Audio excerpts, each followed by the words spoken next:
Alright, let's see if everybody's online and ready to go. Who we got? We got the J's all up in the start. James, Jim, James again. Okay, that's two people. Two people with a J. That's good enough start for me. Stockholm's Wantamak, Rodrigo, Barry, uh, Sungai. You're not quite number one, Sungai. Sorry. Rodrigo. Yeah.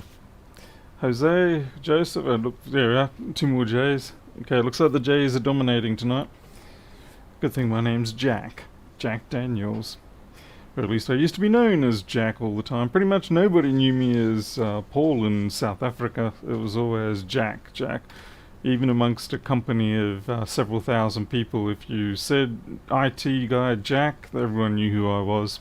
A crazy Australian that was living in South Africa. Alright, so, yep, 1466. This one came amongst a collection of PC laptops.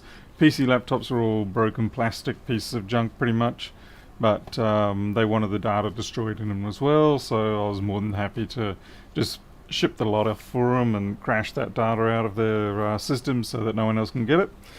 The only thing on this is that there's the classic sort of corner dent. This one's actually not too bad. There are certainly far worse ones I've encountered. Likewise on there. That happens because people get the magsafe snagged.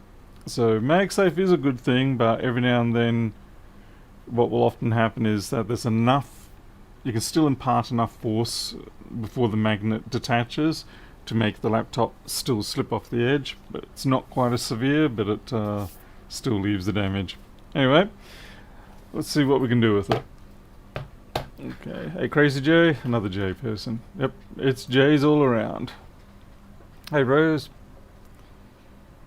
Riga, I didn't call myself Jack. People called me Jack. It started out at school because of teenagers being teenagers. One day someone realised that a substance called Jack Daniels Tennessee whiskey existed, and then they said, "Hey, we got a Daniels in the family, in the school." Of course, that's actually Jack Daniel apostrophe S as opposed to me, which is Daniels with no apostrophe, but who's going to let some technicality like that stand in the way of a nickname? So anyway, and I'm not quite sure how it happened with South Africa, but given that their primary pastime is drinking, it was somewhat natural that Jack Daniels sort of stuck. So I think quite a lot of my bank accounts and many things that I had official documents had Jack Daniels on it. It was entertaining. Okay, so let's see. Right, so let's see what we can do with this, see what we're getting out of it, see what sort of current we can see. It looks like I've disconnected my cable.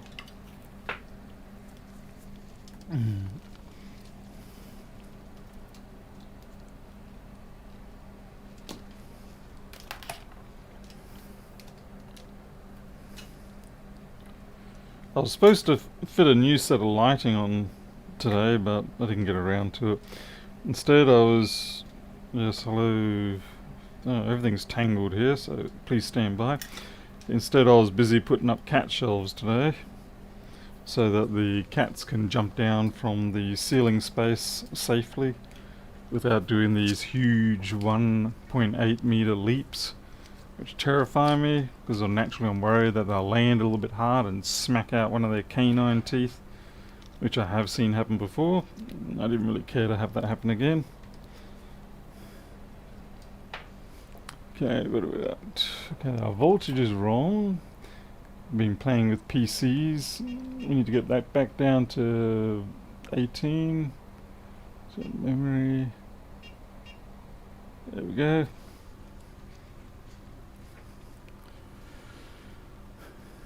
Hey Daniel.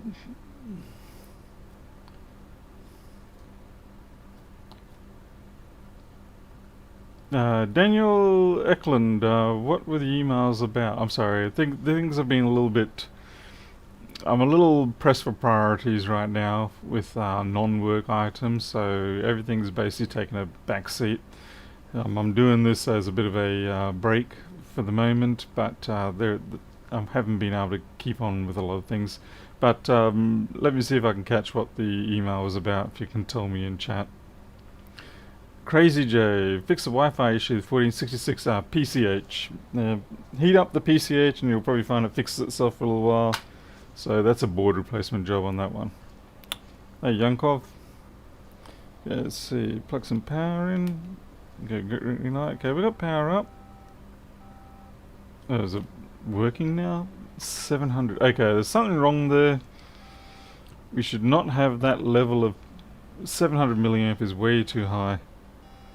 And the orange light is actually a little bit dim. We've probably got a dead PCH or dead CPU on this one. That'll be unfortunate. Because notice we haven't got a green blink yet. No green blink.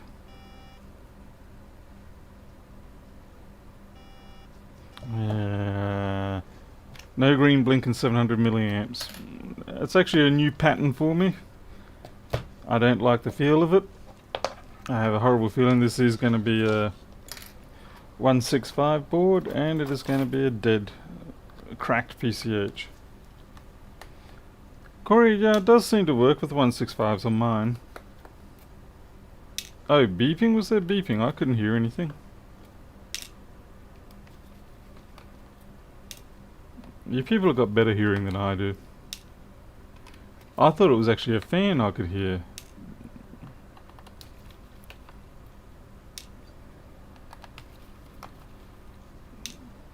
Wow, I can't believe I couldn't hear those beeps. Gives you an idea of how bad my hearing is. Which is exactly why I can't stand it when people need to talk to me on the phone. Because it's very, very difficult, particularly when it's to do with, say, a business transaction and they won't accept a crypto signed email or anything like that, but no, they want to talk to you. And it's like, you could be talking to anyone. It's actually a 3437 board. Huh. Alright, my bad. Yeah, it always boggles me that these places want to actually have a verbal conversation. They won't accept signed emails or anything like that. Yeah, it's like they're stuck in the 1950s. And so you got to get on the phone and they got to repeat things 1,000 times to you because you don't catch it. So it's a beeper, eh? Damn. Jimbo, in the tax... yeah, I spent a fair bit of time in the South African tax department for the wrong reasons.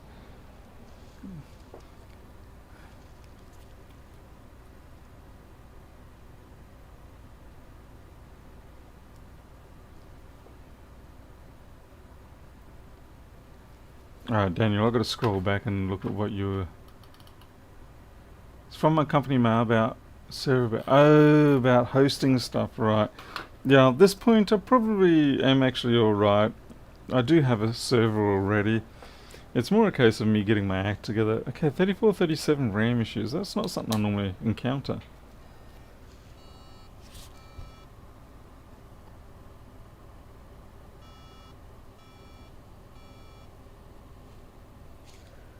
Fan spinning. Are you guys lying to me? I can't hear a beep. Oh, Jimbo, I actually did see that on Slashdot today. 650, 640. Well, it's not beeping anymore. So maybe we've got corrosion on the RAM voltage generator or something? I'm not sure. If you guys could hear the beeping then, and I couldn't, my ear was right up to the speaker and I still could not hear that.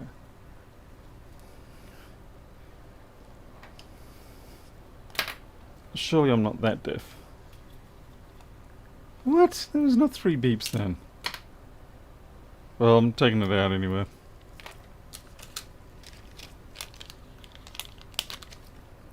You got to realise you're terrifying me of just how deaf I am in that case. Because I, like, had my ear right up to this speaker here and I could not hear that.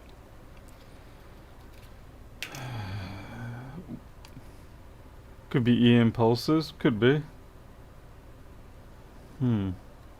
Well, fans all clear. Well, we're taking it out and have a look.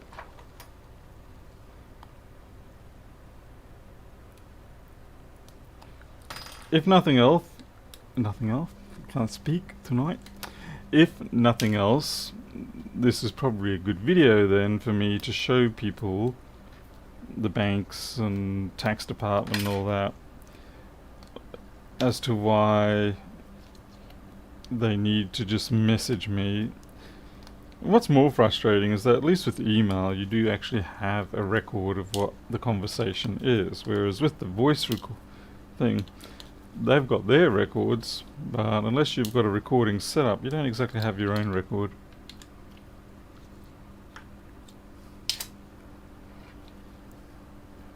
Still, we'll strip it out. Worst case scenario, I've got a bunch of boards that I can use myself anyway.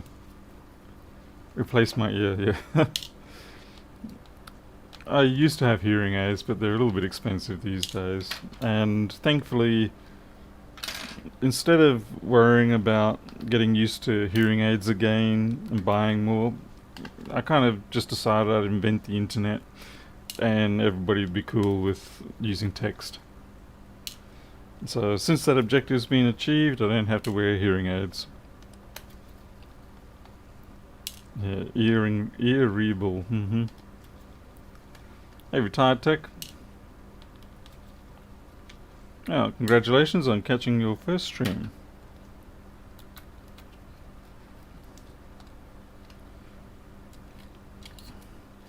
Now, if we're lucky, this is actually just going to be corrosion on the DDR voltage generator, one of them.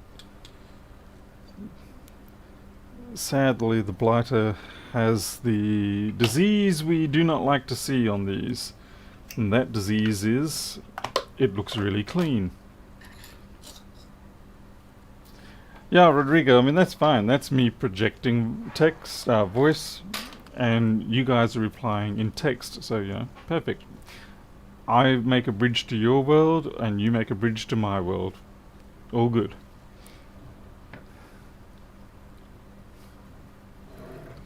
Okay, looks like I've got to switch the microscope on.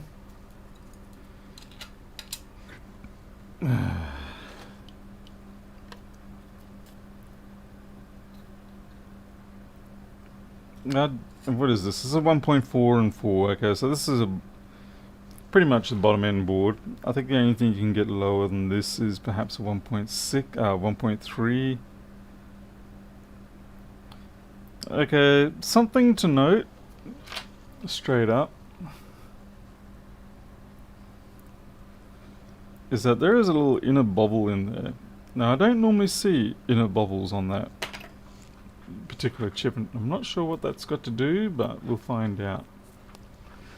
So, schematic. What's this one here? U8040. And that's the audio switch. So that's got nothing to do with anything.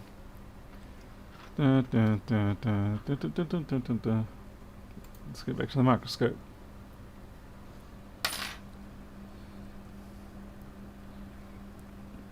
Yeah, like I said, I've got plenty of 34, 37 boards of various spec. So I can always just drop a working board into this. And then simply use this as a donor board. Okay, so we've got, interesting, we've got corrosion on the USB connector there.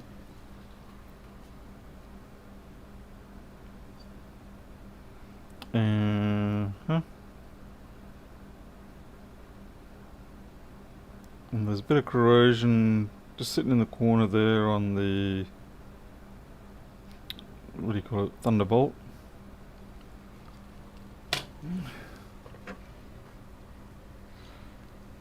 Muffled beeping heard was a device calling back to the mothership. Yeah, Rodrigo, I just want to try and fix it though. Interesting, I don't know what that plastic is from. Anyway, I lost my track point. Okay, so that there is actually just a shield retainer spot for the USB. It goes straight to ground. But its presence is not welcome, regardless of it being non-active, as it were.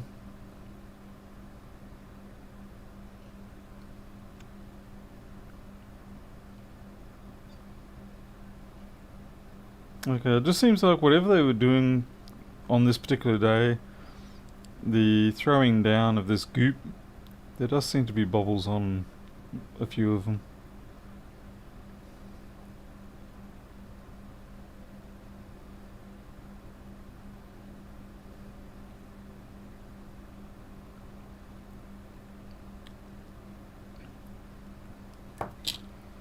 Okay, let's have a look at the other side.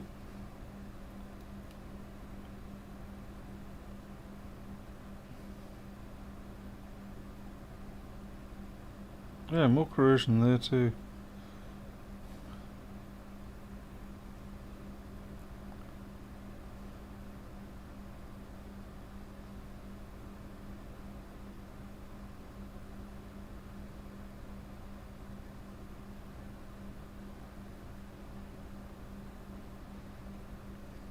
Some hot squeezed balls out there.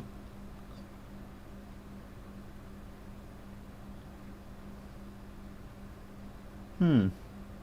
No, I'm kind of curious. We'll take the heatsink off. See if we've got some exploded silicon, but yeah. Yeah, thermal camera maybe. We'll do that after I take the heatsink off just to see.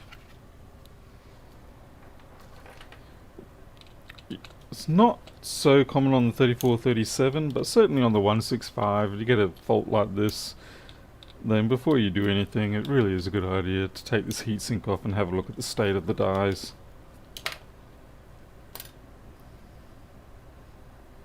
Yeah, it looks pretty good.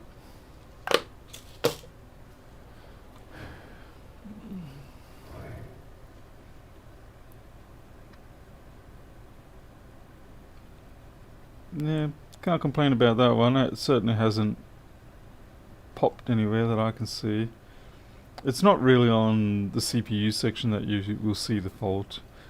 It's typically, you'll see either a small fissure in this filleting material, or you will see an actual crack on the metal.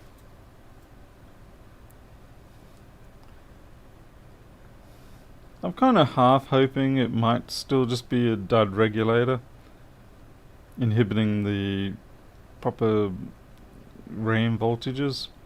So we might have a look at that.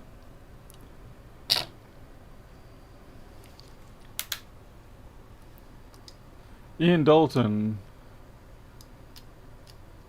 Certainly on eBay, existing units have gone. I mean, it has been that way now for a couple of years at least. But yes, it is predominantly Lewis's fault.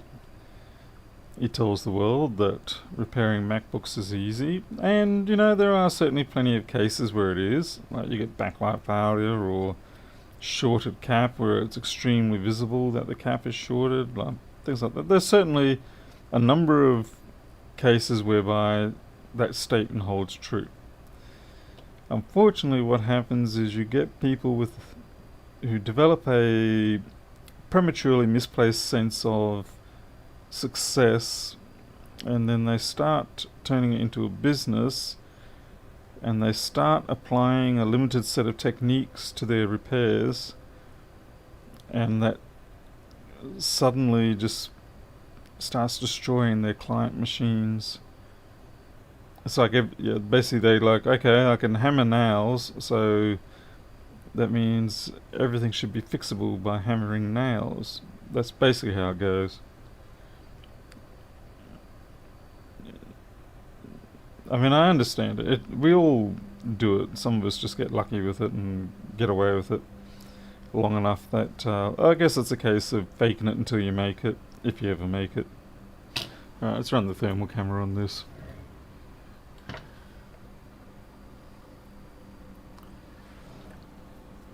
Yeah, with the eBay ones, I do have to agree. Most of them now will be, I tried to fix it and I couldn't find the fault, so I'm going to now put it back together and act like a dumb seller who doesn't know what I have, in the hopes that you think that you've found yourself a bargain and buy it for the high price, even though this is a dead PCH or badly corroded motherboard, or something that's not actually repairable anymore.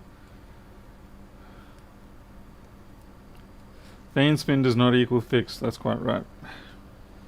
Quite right indeed, good sir.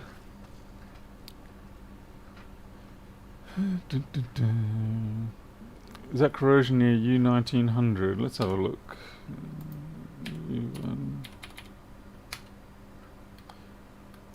On U1900 or near U1900? Because I did look around that clock chip and I didn't see anything much.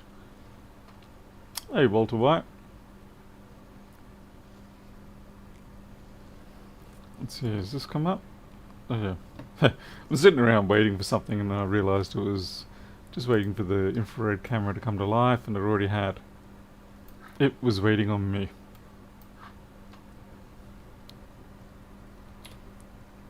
I'd say for eBay purchases, buy it with the understanding that you're probably going to at best end up with a donor board of AliExpress quality, maybe.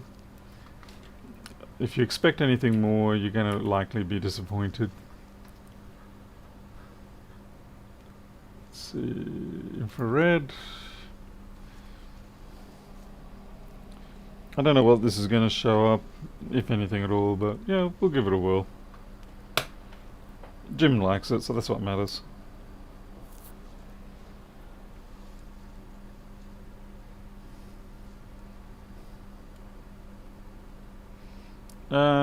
Dear, that's a dead CPU.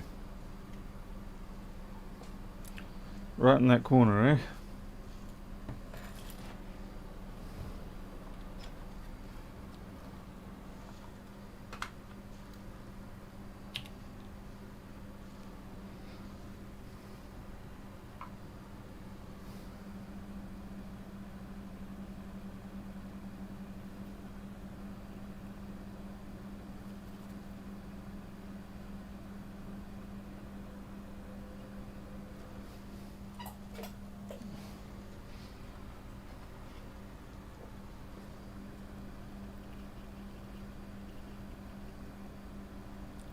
Dead CPUs don't usually manifest in the same way as a PCH does, as in it doesn't have the glorious cracking failure.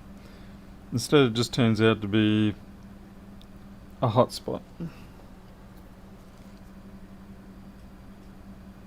And just cleaning it up, see if there was any indication on the filleting epoxy, but no, I really can't see anything at all there. Put some drops of alcohol on it, but it will do the same thing.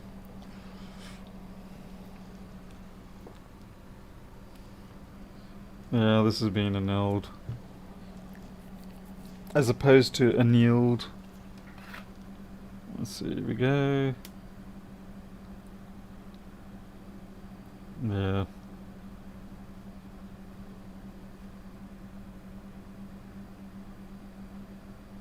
I mean, it all gets hot, but that corner... Yeah, that corner rapidly seems to pick up. At least I'm pretty sure.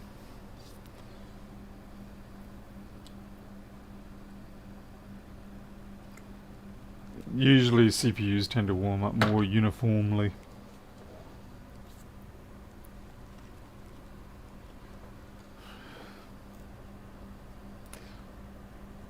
I'll check the CPU volt ohms anyway. You never know. It might not be dead, but it probably is. We'll check the ohmage.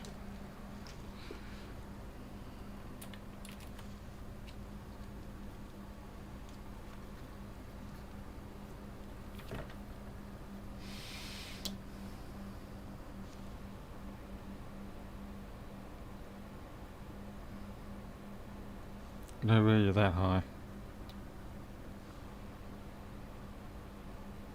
That's crazy. 170 ohms? Something very wrong there. 170 ohms for the CPU? That's kind of crazy. I don't think I've ever seen them like that. So we've got another 3437 here.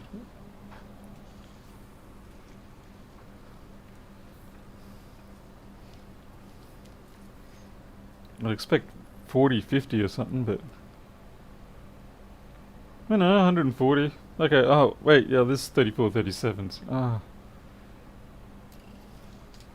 I'm used to 165s where it's much lower.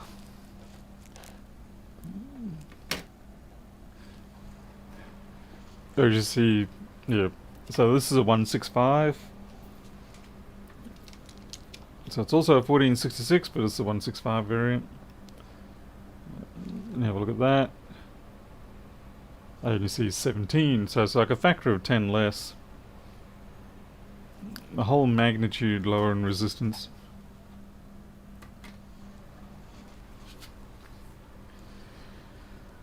Travis, tardiness is not acceptable.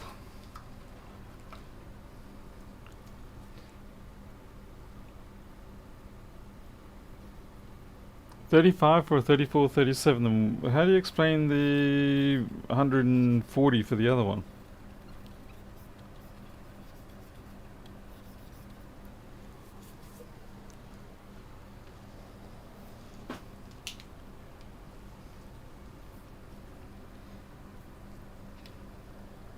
So I'm pretty sure that's... Yeah, I'm jabbing them in good and proper here.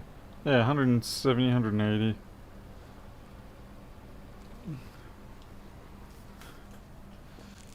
Let's find another 3437. It's not like I have a shortage of them.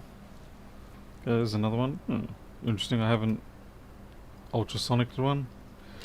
This is a mystery 3437.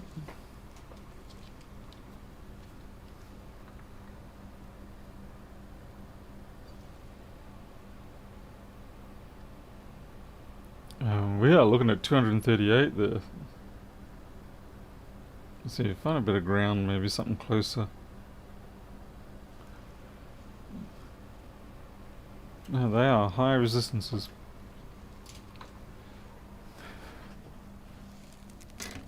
Alright, do we want to look more and see if maybe it's not a CPU issue? Or do we think it's definitely a CPU issue?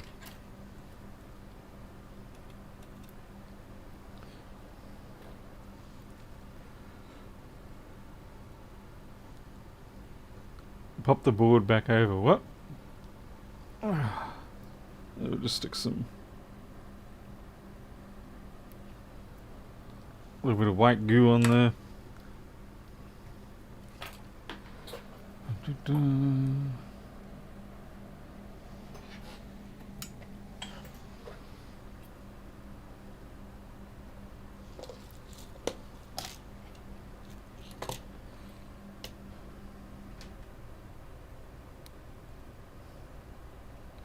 I still can't get over the fact that I cannot hear that beeping.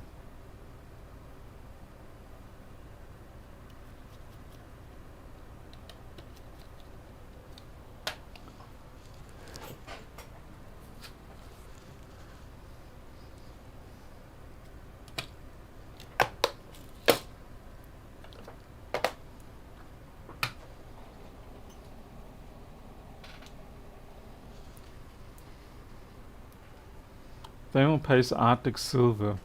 I'm not really a fan of the Arctic Silver directly. I prefer Arctic Alumina, the ceramic one.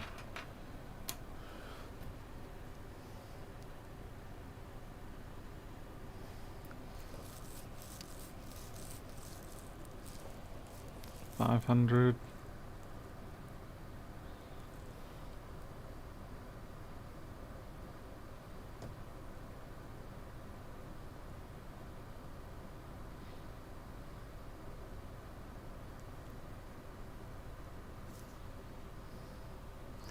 Reflow the CPU.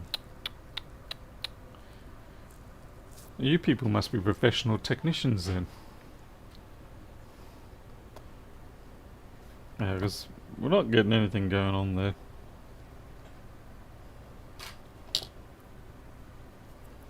Let's see if we at least are getting 32 kilohertz clock out of RTC.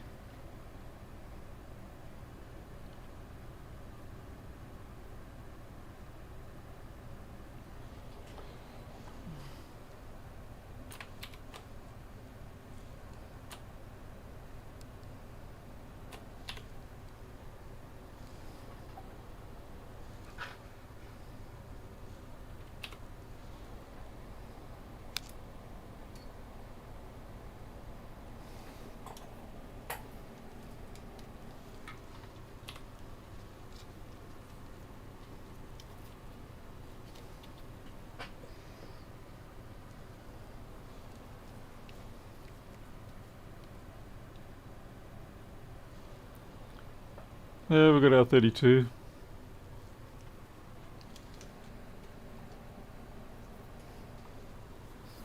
Actually, I'll see if we got our 3v3. Should have.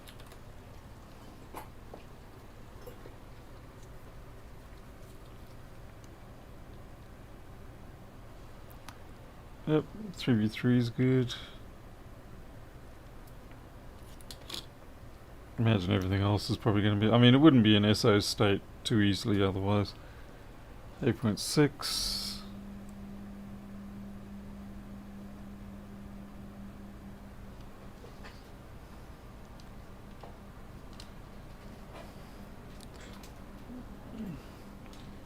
I'm sure it wasn't me nicking it. Could be easily be me. I don't see any other drag mark there. It might be just a random reflection. There's nothing here that I can see that would indicate that someone else has been sniffing around.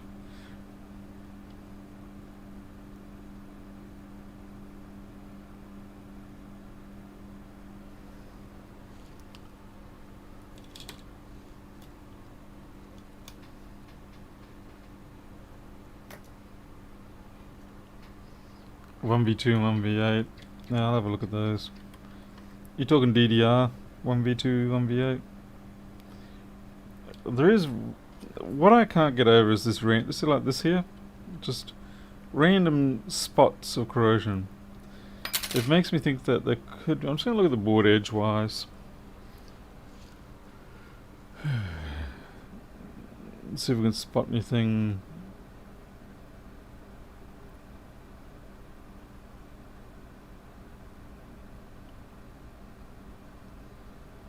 Because yeah, there's these random areas where we do have corrosion.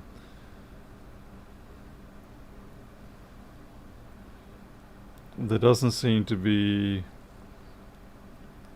sort of much of a splatter field pattern. We need Dexter to come here and work out how it happened.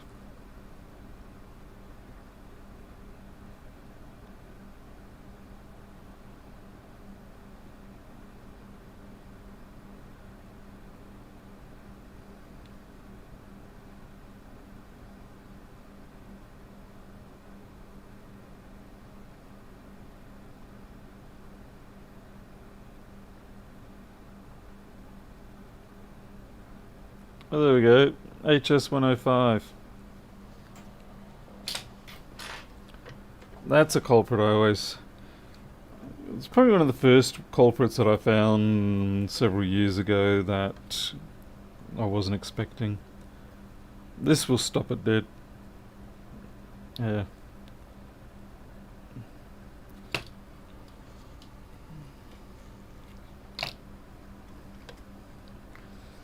This is also where I found out that having a quick 861DW or similar makes life a lot easier than the more budget orientated 10mm unit that I used to have. I mean, the other unit that I had was perfectly good for most things, but when it comes to pulling off some parts, there's no substitute for having the heat, the thermal transfer.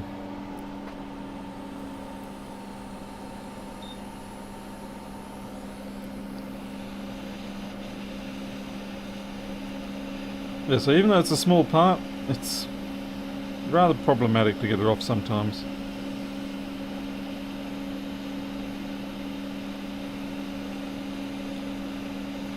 It's like trying to get small parts off the board under the CPU area.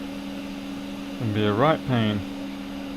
And if you've got one of those cheaper hot air stations, you'll just sit there at maximum heat, maximum air all day trying to get it off.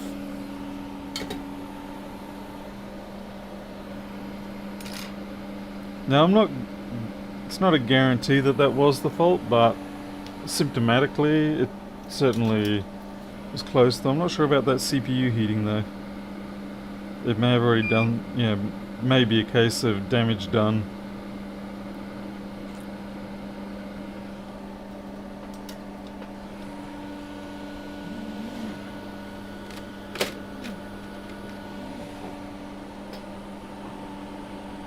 check around 1292. First I'll get this part transferred across, otherwise I will have a rage quit as I get pulled in all different directions. Oh, hello. Somebody's already taken that one. Pretty much proving my point. That one looks like it's not really wanting to party. It's okay, we got a lot of 3437s. That looks even worse. I really shouldn't be too concerned about aesthetics, but you do worry at times that the aesthetics give an indication of the sort of abuse it's endured. This one might be tolerable. It's going to stink when I pull it off because there's all this sort of various fibers between hair and carpet. I don't know which one's more dominant.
Oh, crikey. Hey, Alita. Yes, I did give him his shot. Thank you for asking.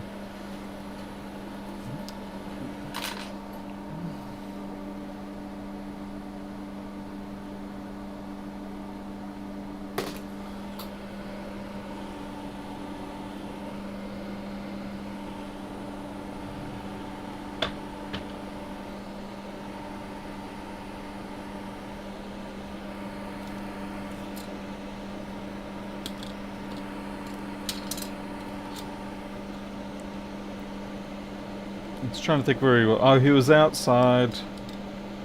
Where was he? He was outside on the mattress when I gave him the shot.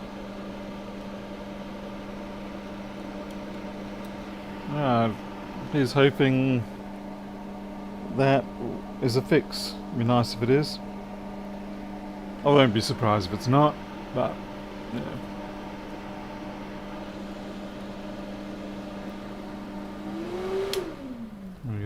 Here we go.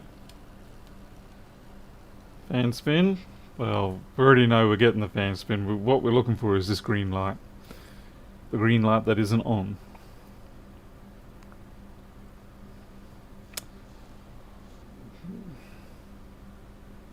Come on, green light. Come on, green light. I worry that I blink and I'm going to miss it.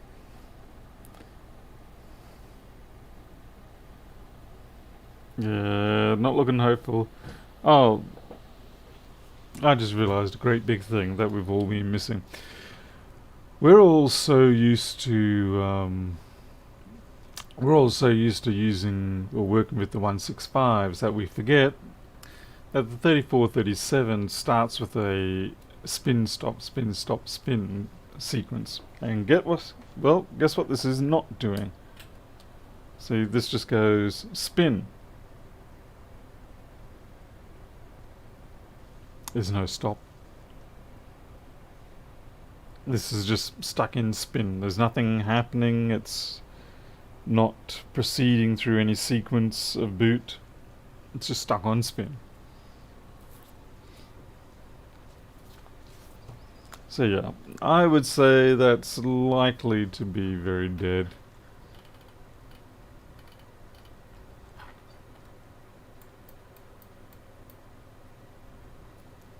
So we look at 1292.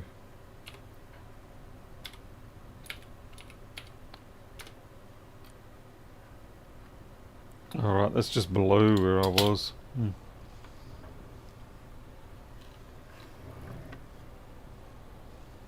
Someone stole my mouse.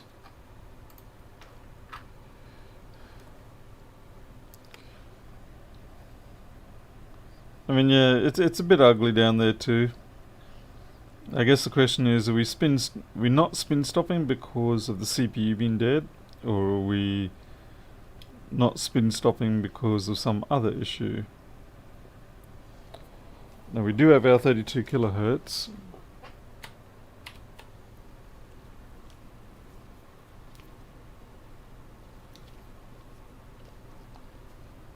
You get anything on one of you 8300? I'll check in a bit.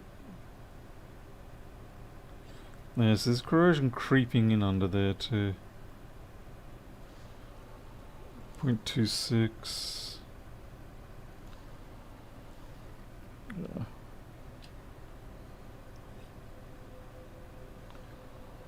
Okay, so that's ground. 0.2. It's all on the low side. Oh no, 105. Okay, that's fine.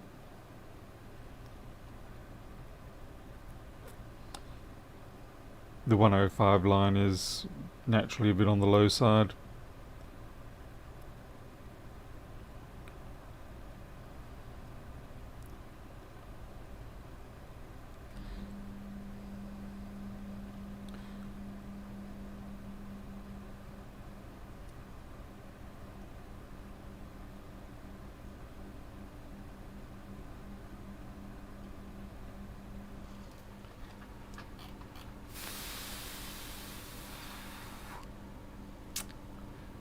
Pin 1 U8300.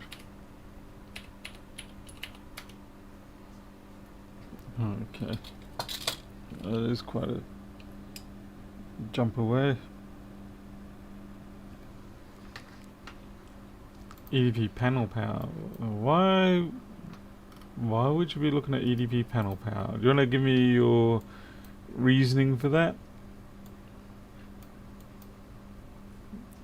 I'm guessing you're assuming that EDP panel power wouldn't be being applied unless something was alive, like the CPU. Is that my guess?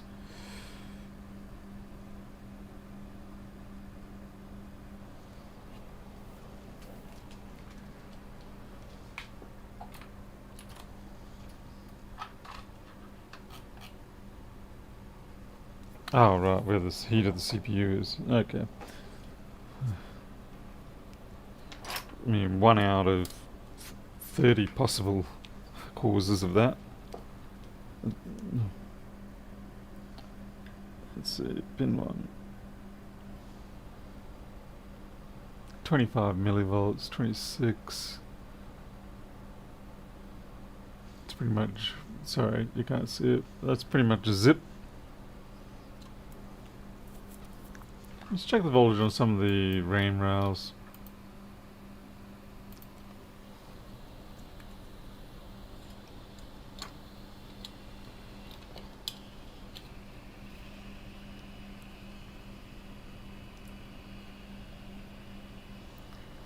On V8's fine.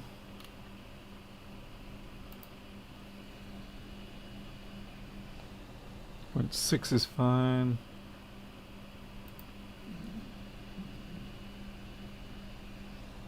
On V2 is good. On V8's okay. Oh, that was the same.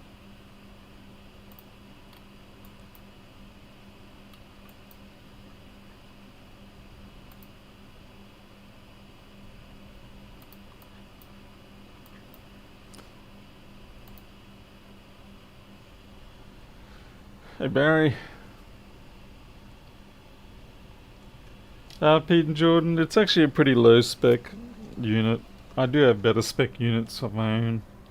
So it may end up just becoming a donor board. Which is a bit of a shame. Would have been nice to have the challenge, as it were. Hey Barry. So what have we got? We've got another 1.44 there. Be nice if I could find an 8 gig one.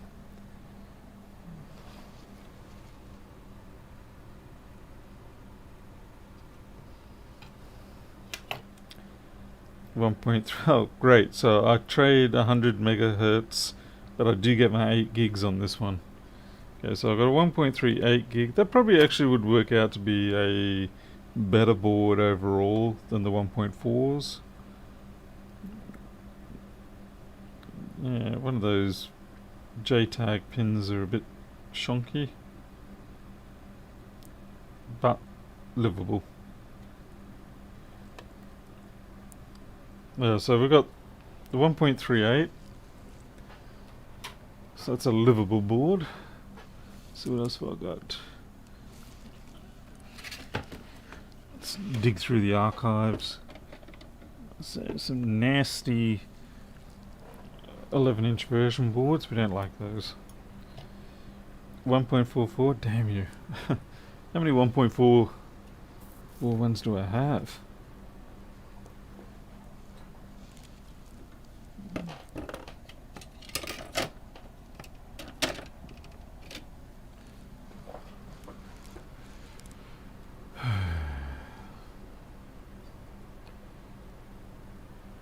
Mystery board. Sticker missing.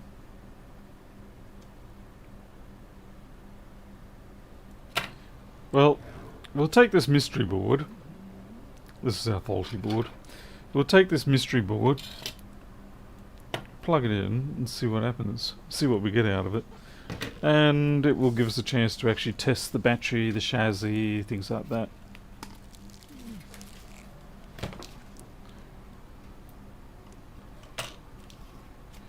Tadbury, yes. The home loan is proceeding. This Friday they do final settlement. I'm not actually involved in the final settlement. It's just something between the bank and the solicitors where they do their transfer of funds, shake hands, laugh at how much money they made out of the deal, doing basically no work, that sort of thing. Yeah, give themselves a good old slap on the back. Free money. You gotta love it how it's all engineered in such a way that you basically, you burn through about easily $5,000 on various things before you even have to pay the initial land tax, transfers and things like that. So yeah, they're pretty happy with themselves. And of course they do that in secret so that you don't cry too much. Okay.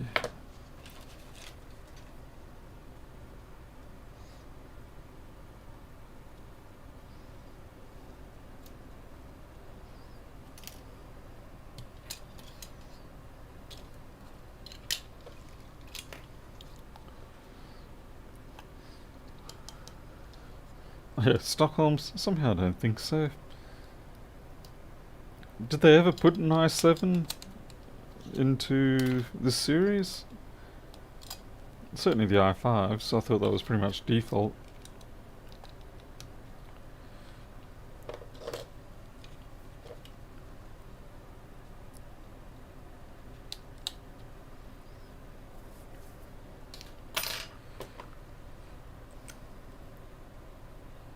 So 128 gig. The nice thing is this is not a Samsung drive, so that is actually a win.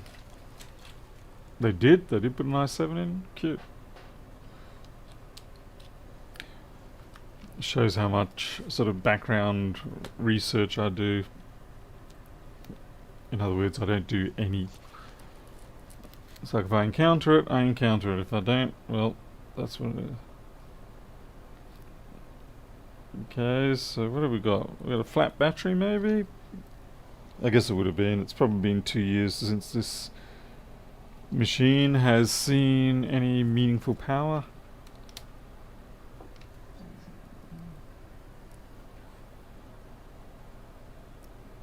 Well, this board is at least doing a stop start, stop start.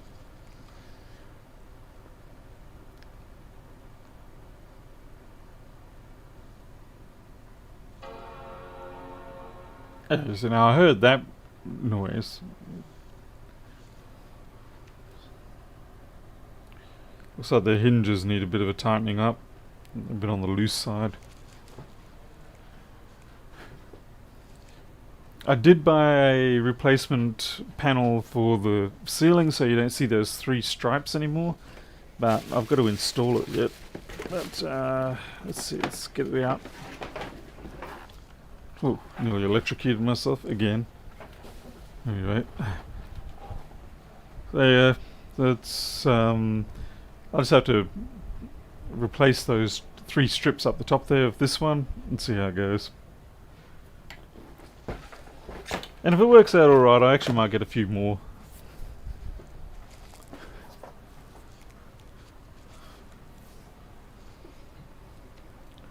Okay.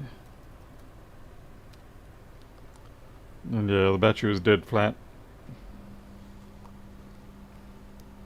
Hey Basil, we got the house, so it's good. Now we just have to get the existing residents out, find them a nice house. Oh good, Harold's back, that's good. Yeah, I've got about 2 or 3 left here, but I keep them for myself. Okay, who said the i7? Stockholm. Yeah, it's a 1.7 gigahertz i7. This one, 8 gigs RAM. Holy dooly, I've been just holding on to that board. This is definitely going to become my compiler board. I will take the drive I have for my compiler A1466 and I will stick it into this assembly instead. Oh, I did not realize that I could get that, and now I do. The things I learn. It doesn't have a year on it though. And that board has just been sitting around collecting dust.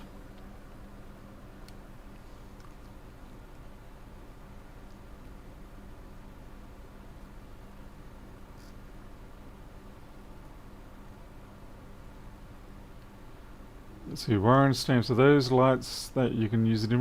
No, they're just maximum or nothing. The only option I have on those lights is to change the color, bright. What do you call it? Temperature, which really means it's simply got 5,030 whatever 3,500 Kelvin LEDs, and then you stick it in the middle at 4,200 and you get both of them come up, and so you end up with this middle sort of 4,200 Kelvin mix light, which is what I'm using here. This is the same thing, but it'll be nice to get rid of that 3 strip type, this reflection here, but instead of 3 strips we'll just end up with one great big white bar, so yeah, it might not end up any better. Maybe I'll just cover the whole ceiling with lights.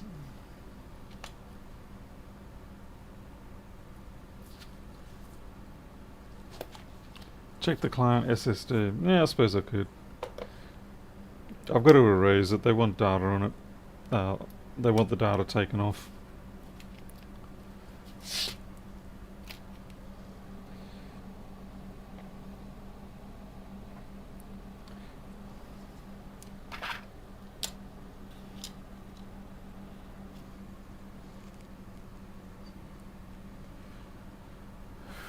Andre, the particular board that we just looked at, that we've installed here, does not have that spec sticker on it. It got taken off.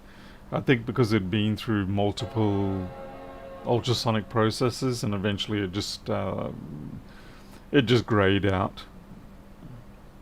Okay, this is going to take a little while to boot because the EFI will not know what device to boot from, so it's going to go hunting through all the possible devices and eventually it will just pop up. It'll take a while. If you get machines doing this, just do a PRAM reset and it should pick it up the next time straight away. Thank you, Andre. Yeah, we started destroying it already today. Installing shells for kittens. Okay, yeah, this is coming up, the customer's information. I might ask them if they want anything from it before I scrub it. Although I imagine if they've been to Apple, I know they have been to a local store. they may have been given the option to recover data, but I'll check first. Okay. So the chassis works perfectly good. So yeah, good screen, good keyboard, and a top end 3437 main board, and a nice non-Samsung drive. So that's going to be good. It'll make a good compiler machine for me. So just unfortunate about the main board, but I think we can pretty much write this one off. I don't see us being able to repair that. Yeah, I'm pretty sure it's a dead end one. Hey, Pernoff.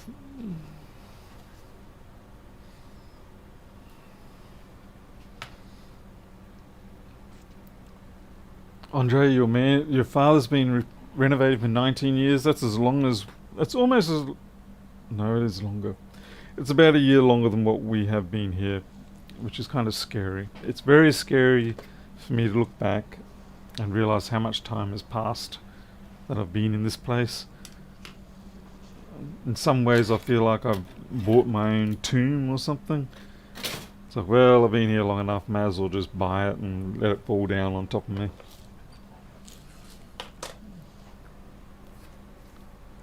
Okay, Walter, enjoy. Everybody enjoys doing the boards. Okay, what have I got here? 3476. Okay, this was replaced by Apple. Let's see what's wrong with it.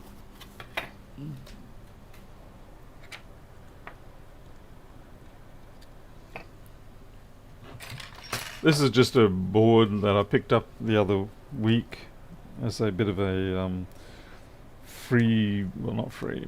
I paid a little bit of money to get a bunch of boards.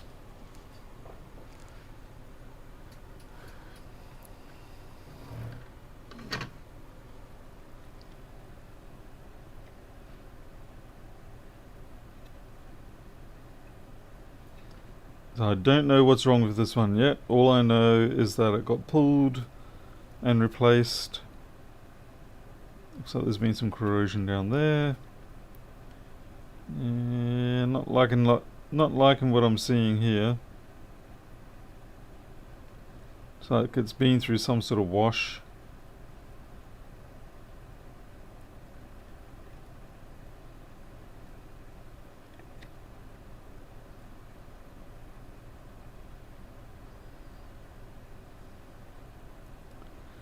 I guess the question is, was it an intentional wash or was it an accidental wash?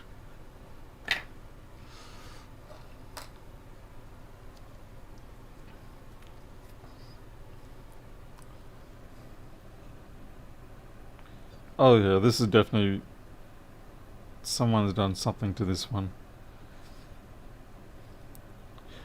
This sort of residual topical map type patterning, where you get the concentric rings around the parts, does tend to make me wonder what they washed it or dried it with. You know, could have been maybe just ethyl alcohol and water in it, and the water. Oh well, yeah, okay, we've got a part displaced there. I don't think that would be the fault. I think that's just from handling. I'm going to guess that's from handling, because they keep their donor boards, or the boards that are dead, in just a box. You know, they just shuffle around in that box. I hope it wasn't acetone. If it was acetone, I would expect to start seeing plastic damage around the place. Anyway, we've red-blooded the part, so we can come back to that in a bit. Yeah, and you can see this sort of faint seal there.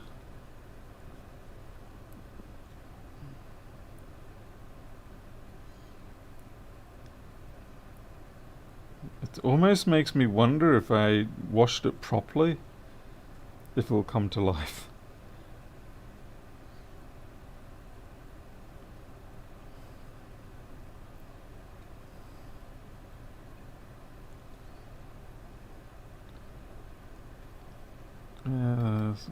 rust on that crystal.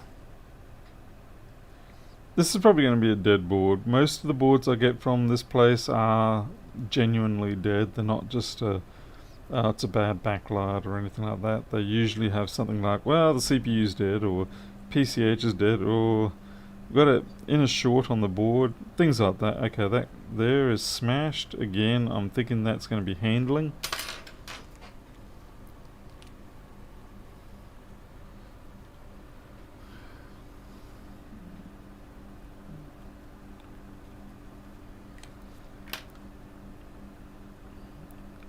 Yeah, it really is like this board was just sloshing around in a box with a bunch of other boards. And I know it was, because I was there when I saw them. Smashing up against all sorts of crazy boards like 2936s, 3115s. Someone's been probing here. Alright, let's put some power to it and see what happens, rather than sitting around speculating like an old fart.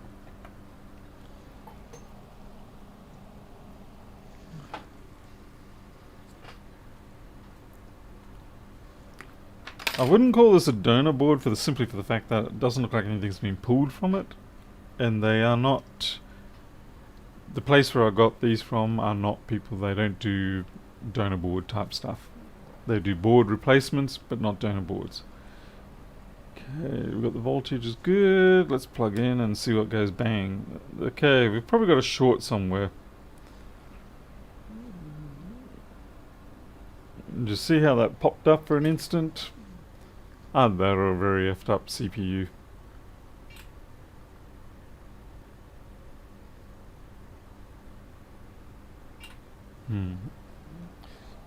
Gym cam time. I found it's easier for me to simply charge this up during the day, bring it up here and use the battery, rather than trying to run it with the power directly. In saying that, I'm probably going to have to run the power to it. It's probably running out.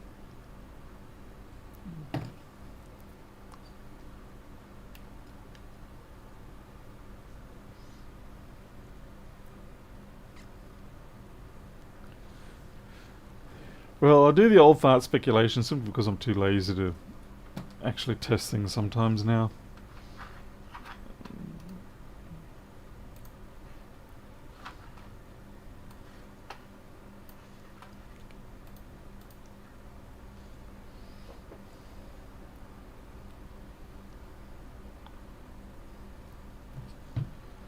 So here we go.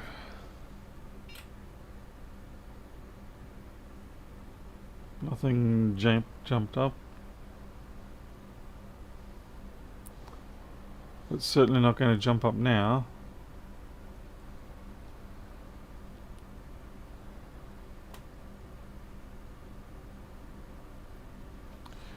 What we're looking for is to see if there's one particular, where you can see the crosshair jumping around. You kind of want to see if it jumps to another area of the board for a split second.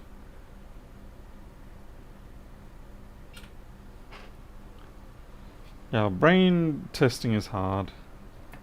I'm not yet qualified for that.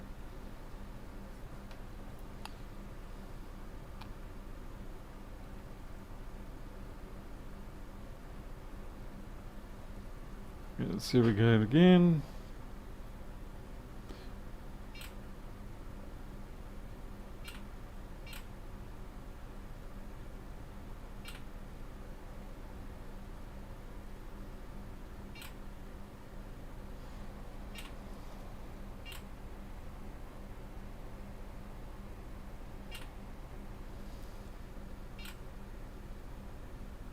I'm going to leave it on a little bit.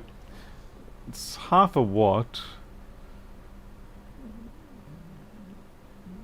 Okay, SMC's warming up.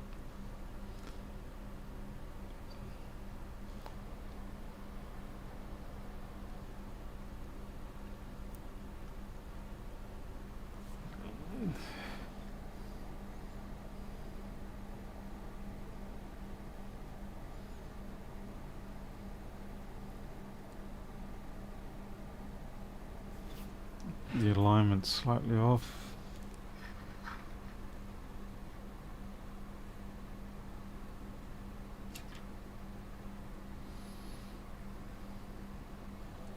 Okay, see if the mouse pointer shows up on this.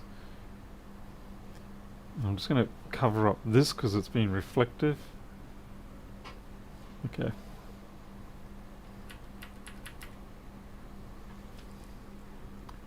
That there is just a 2-pad resistor board thing.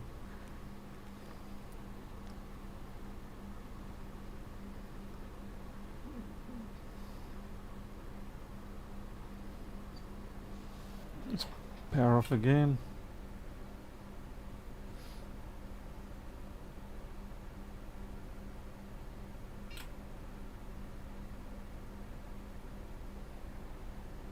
I'm pretty sure this one here is the ISL.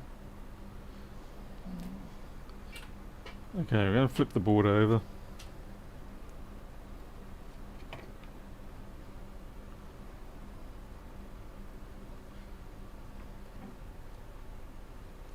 Reflections are tricky to control in these scenarios.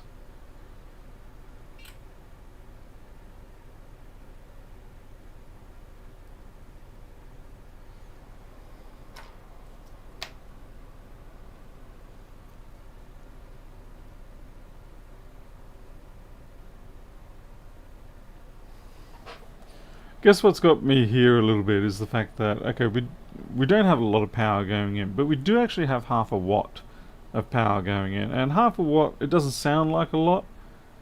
It rhymes though. But it should be showing up somewhere. Yeah, inject voltage I could, but I would only do that if I'm first go through, check the rails, and see if there's anything that isn't, that's lower than I would expect. At this point, you wouldn't just blindly throw voltage in, particularly too, because you've got no rail that you know of as being low resistance, then you're not going to get any extra current draw anyway. You've got to find that low rail before you can do anything.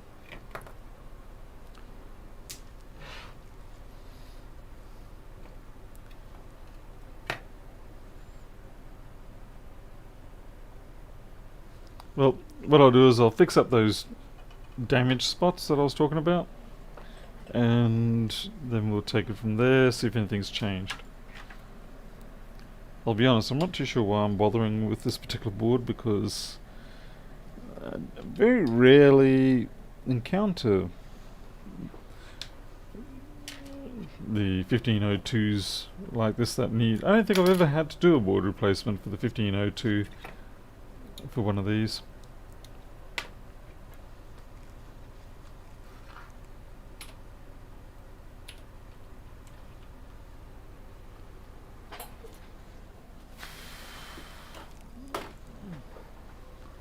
Ah, come on, get off that.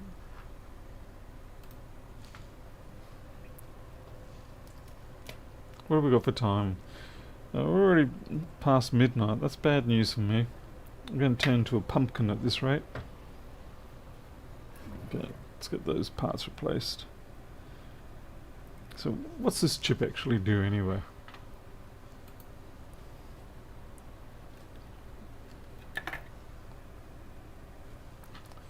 $34.76. Let's bring up the schematic.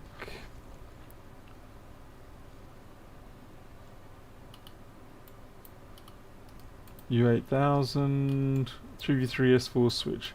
Okay, that's going to be important. That is actually going to be rather important indeed. Yeah, whether it's the fault is not yet to be determined.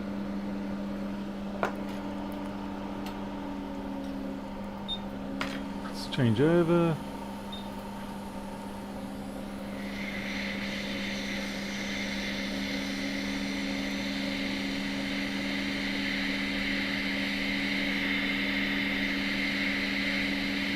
But of course these are fun because they're 8-ball BGA type units.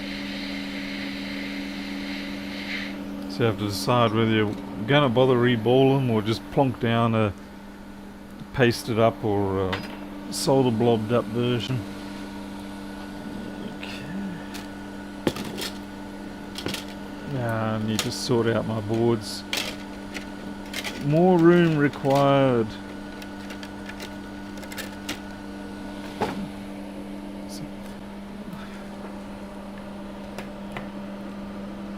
Ah, see, that's damaged as well. See? No good.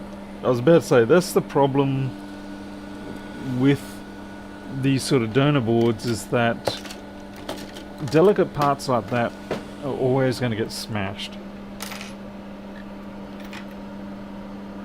Yeah, even that one's got the corner chipped off it. That's probably functional, that one, but this one here, on the other hand, is a winner.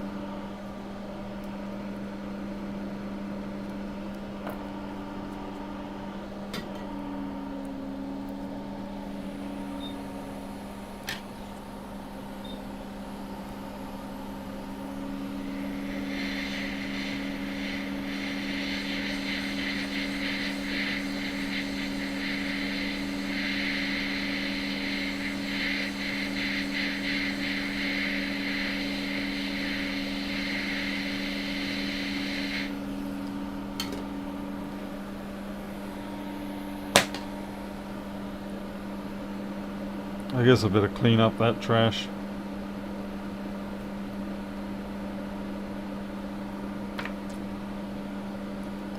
I really should stop using that red pen because it it does tend to make a mess.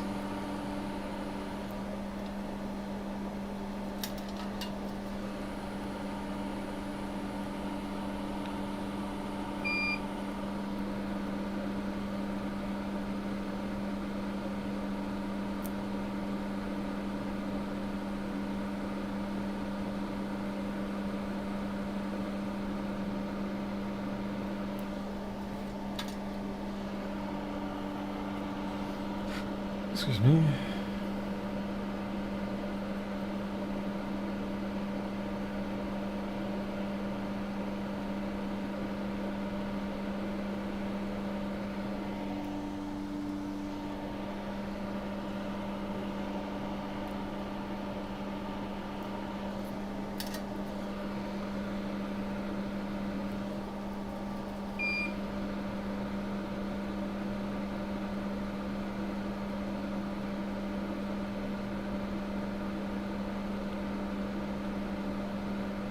No, I'm going to have to re-ball that chip.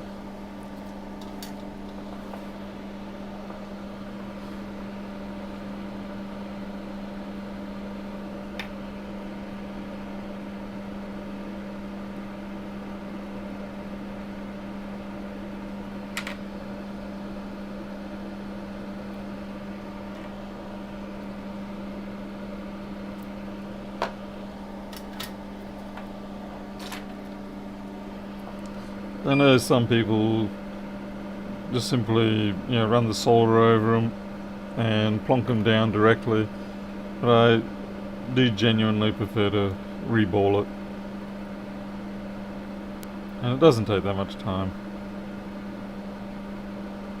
Yeah, some people just do that, so they're bumps, but I prefer to actually have balls. And YouTube just says demonetize.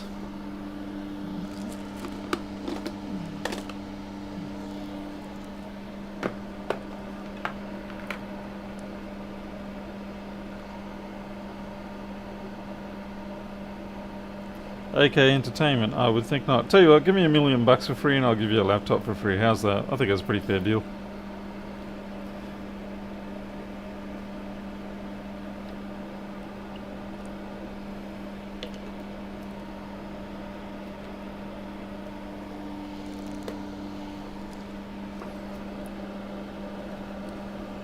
Okay, for this sort of work, I've got my favorite little iPhone 5 Power IC black stencil. It seems to be one of the most commonly used stencils I have. So it covers it covers a lot of pitch sizes and alignments, and it just seems to be one that works out of pure... Oh crikey, where'd you go, buddy? These are tiny damn chips.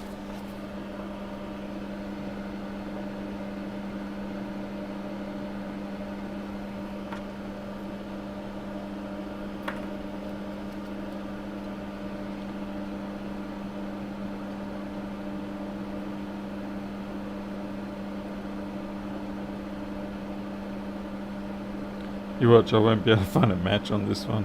They'll be like, oh, Paul said it was... Oh no, there we go. I was about to say, Paul said we can find a match on this stencil. Let's prove him wrong.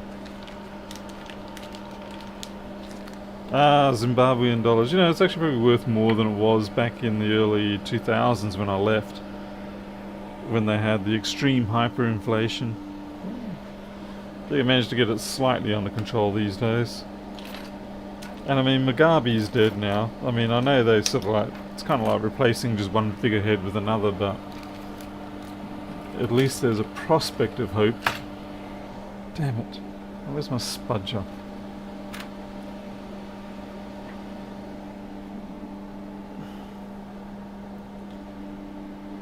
Yep, someone's stolen my spudger. Definitely stolen. Come into my office, nick my stuff. That's definitely what's happened. Yes, sirree.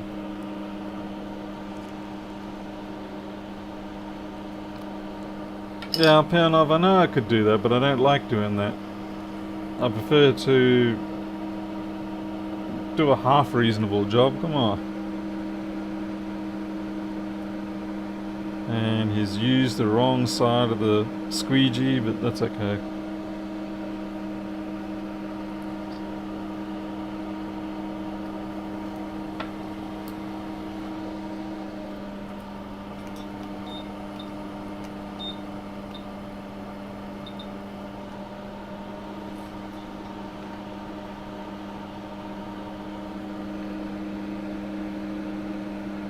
Ah, crap, that stencil lifted up while I wasn't looking.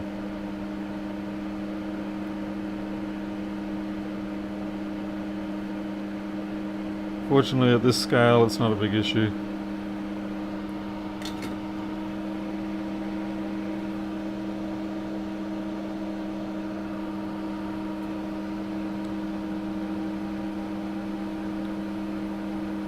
Nice. See, now that's just pretty.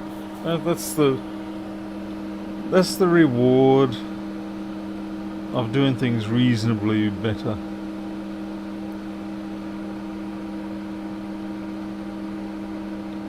Except now I can't. Yeah.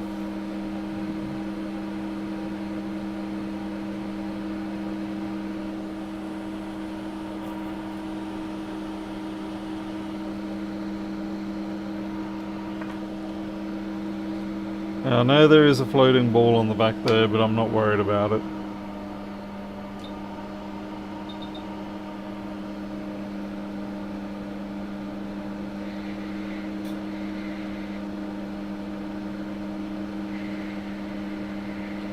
The hardest thing here is getting it down and not burning yourself.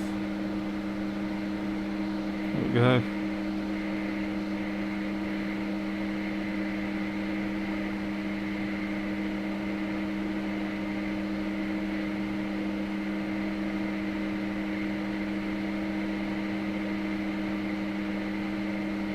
Oh, that really danced around a bit, didn't it? I was like doing the two-step a few times.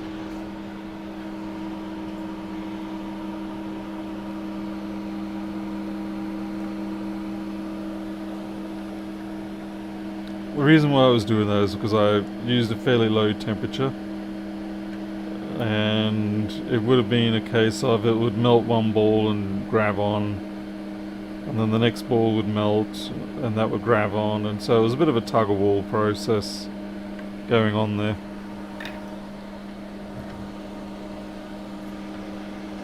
Because I only used 390 centigrade and 60 air, whereas typically on these boards I'll use 460 centigrade and 110 air.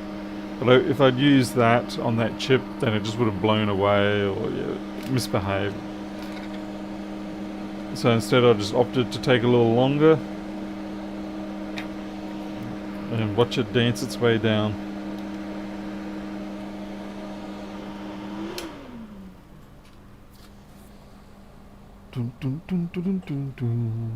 Let's see if that made any difference or whether we're still on our way. Nope. Still on our way. And exactly the same conditions. 0.6 of a watt. So nothing changed yet. But as I said, I wasn't really expecting it to. Because that did look like just damage from rattling around. Yeah, we'll go back and check that cap that got pulled off. Hey Richard, went back to the video, look where I thought I saw a loose component there was. In fact, there were two. You're talking about over here?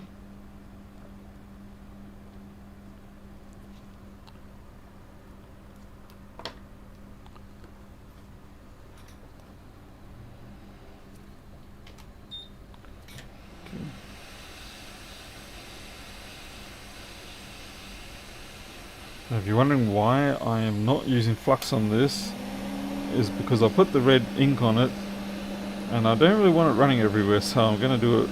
There we go.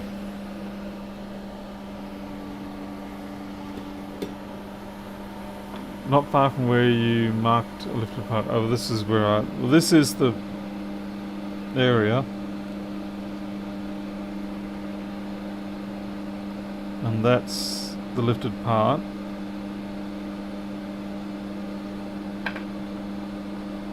I'm a little worried about that right hand pad.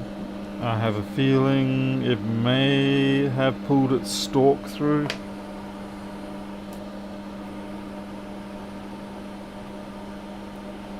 Hey Blue Dog.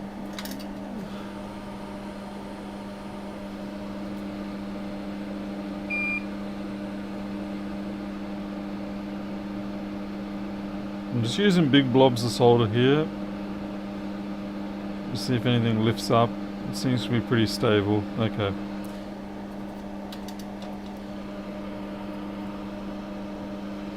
So what are we doing? That's on that memory chip. And that's the same one there.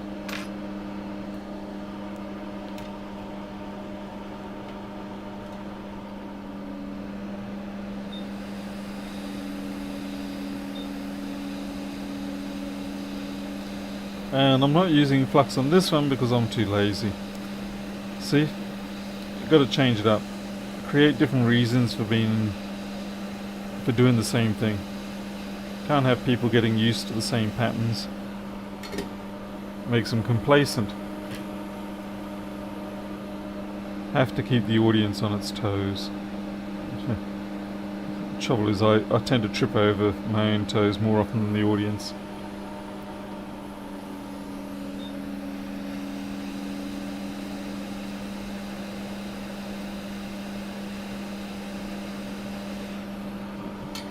That's nicely down.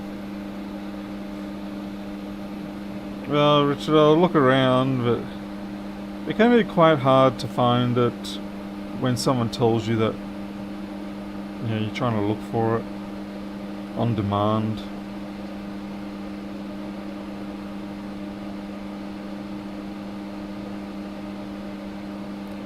The display data coupling caps look a bit messed up, but they wouldn't be causing the situation that we're looking at right now.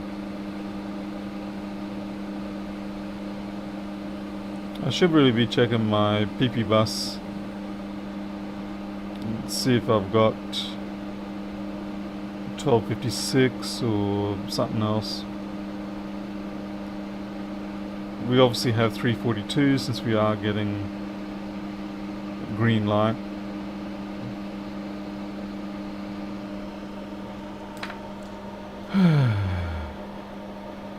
Square chip with conformal blob on each corner. Well, that's the SMC in this particular instance.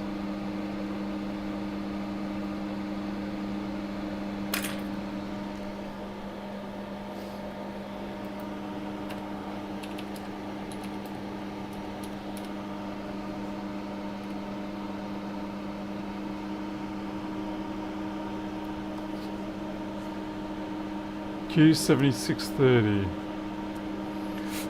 Probably just smudge or something like that. In most cases it is. Okay, we'll have a look at our PV bus. By the way, Richard, don't be confused also by these things.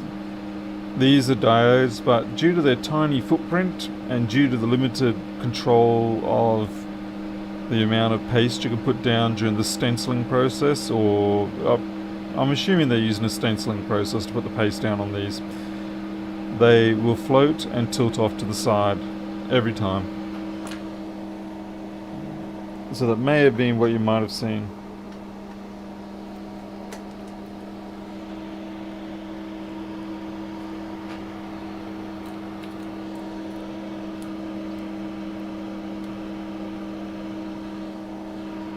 Okay.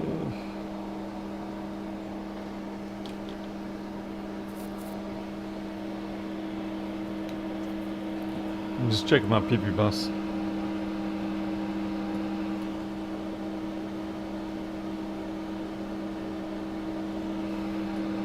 Wait, what? 18 volts? Have I got the right thing?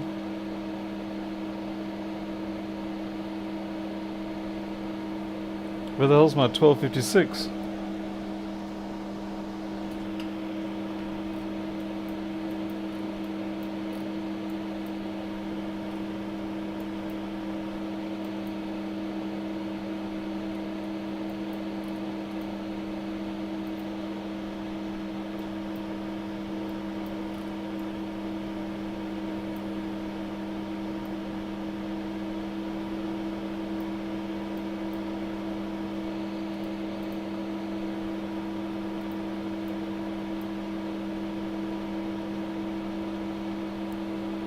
DC in, I think.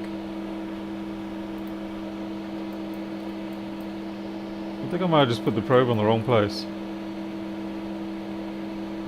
No, that's weird. It's yeah, no. Yeah, I'm in the wrong place. That's DC in, that's fuse. I was meant to be here. No wonder I was confused. Right, welcome to Paul being up too late.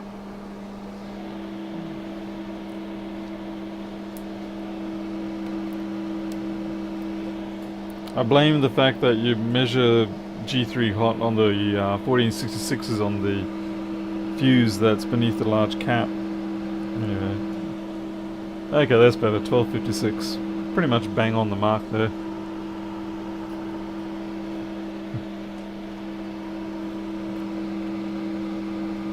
Yeah, it was just me looking in the wrong place, folks, that's all. Pay no attention. At least I went, that doesn't seem right, and went back and double checked myself rather than going, oh my god, it's the fault, we found the fault.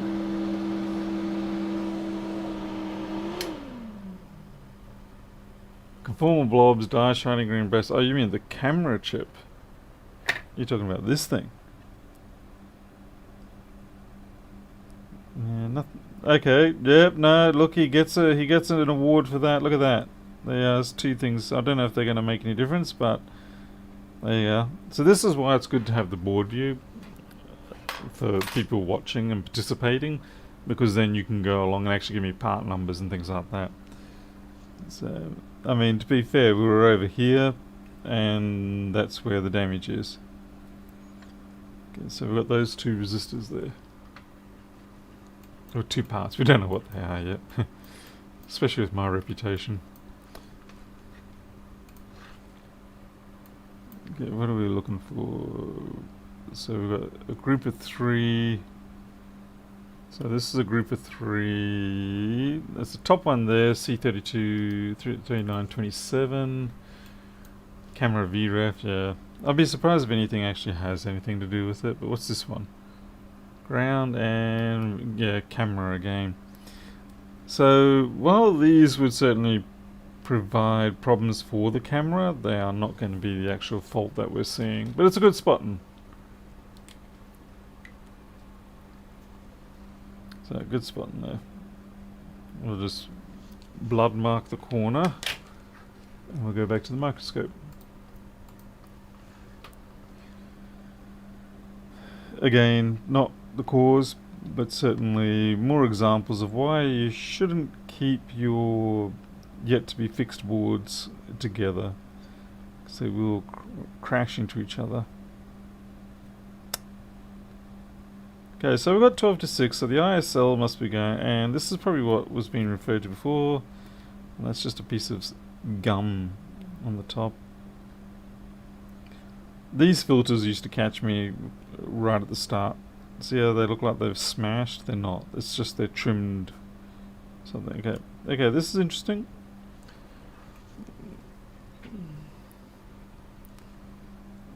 So we've got a bit of corrosion there. So that kind of corrosion there is to say that it was running. And there, and there. Okay, and there. Oh no, this is starting to become bad. Okay, let's find out what rail those are on. Geniuses would already know, but since I'm not, I've got to go and use the board view.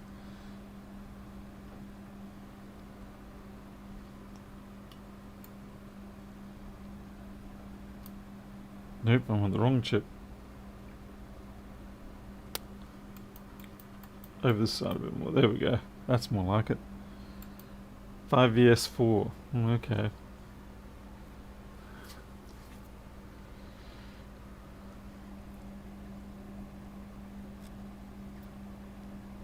Well, let's see if we actually do get 5VS4 or whether some...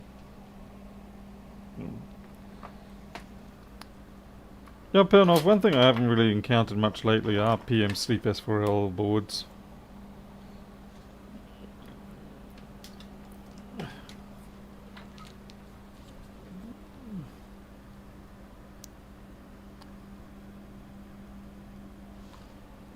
Yeah, we got nothing on there.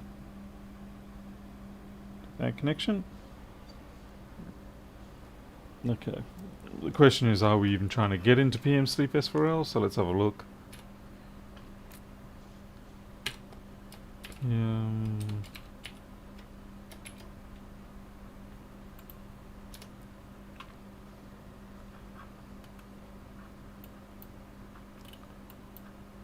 Try to find a place to pick that up that I can actually find.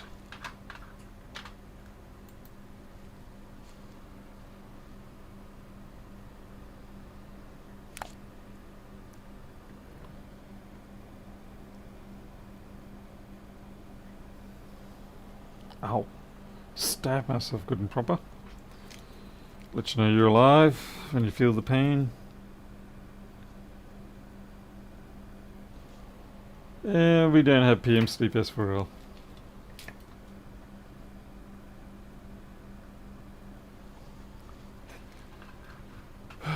Yeah, I just jinxed myself, yep.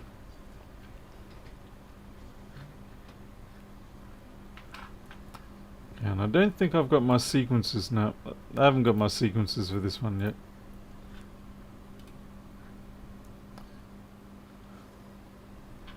Okay, platform reset.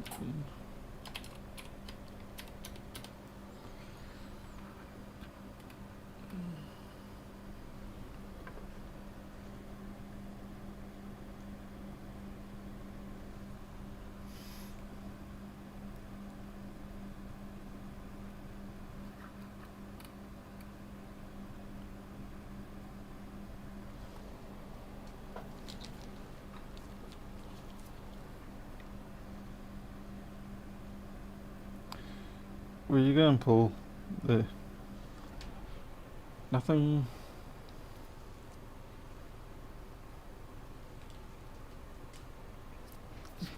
Hey, Paul. Hey, AV.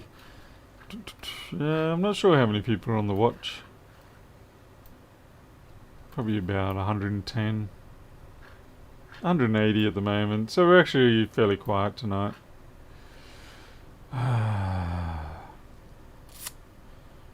Yeah. PM Sleep S4L. Great. I really need to get the sequence codes for this.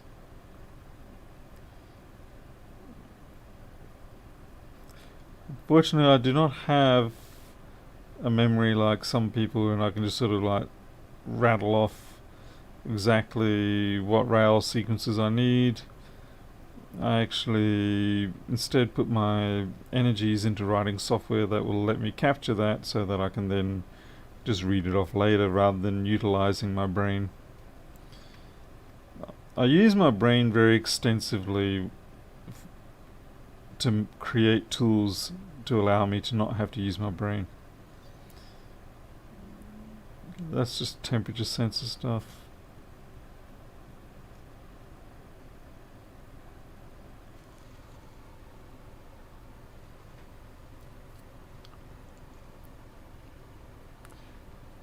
I think I might probably have to go to sleep.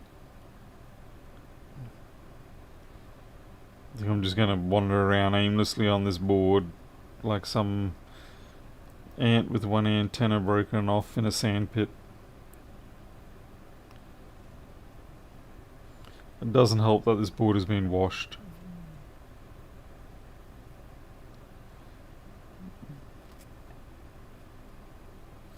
And what I'll do is I will get the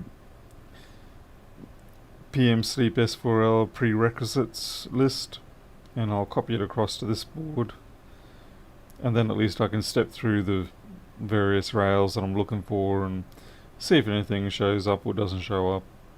You know, it may not be a win, but at least then. Yeah, it's definitely not a job to do at this late at night. I do tend to agree. It was a shame that the 165, sorry, not the 165, it was a shame that the 1466 was a bit of a non-entertaining type repair. It was just like, oh well, we've got to change the main board. I was hoping for something a little more exciting, but it's fine for me because, you know, I found I've got an i7 board with 8 gigs and that's going to greatly improve the amount of time it takes for me to build Flexboard View on the MacBooks. Because prior to that I've been using a 1.34 gig one and it's a little slow. Would have been funny if there was a crack in that die right then. Yeah, I think I'm going to have to call it tonight. It's not really, like I said, I apologise for the lack of entertainment tonight, other than watching me make mistakes. If you did come here for that, then congratulations, you had an excellent night. Otherwise, we'll have to just try tomorrow or the next day. Hopefully I should get some more boards, machines turn up tomorrow, get them repaired. Do be aware as well that there's a lot of work that I do off camera, and while I do make mistakes on that, it's not recorded, so you never know. Instead I can pretend that things are perfect. Let's see. Yes, I'm drifting, I agreed. Yeah. Alright, I'm out of here. Okay, thanks very much for watching. I'll try tomorrow. And eventually I should get to writing some more Flexboard View software, enhancements. I really am thinking I'm going to have to make another small step release, and that will be the one that ties in the OpenBoard data querying directly to the server. So people won't have to download the OpenBoard data files anymore. Instead, at least for the MacBook side of things, instead the Flexboard View will send a request to the server and say, have you got any data on this board?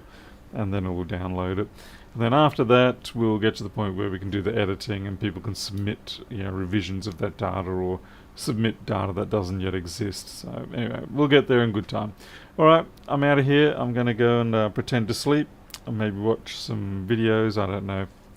You can never quite tell. It might be I knock off at 2 o'clock in the morning. It might be 5 o'clock in the morning. It's all a gamble. Okay, I'm out here. You'll take care. I'll catch you later.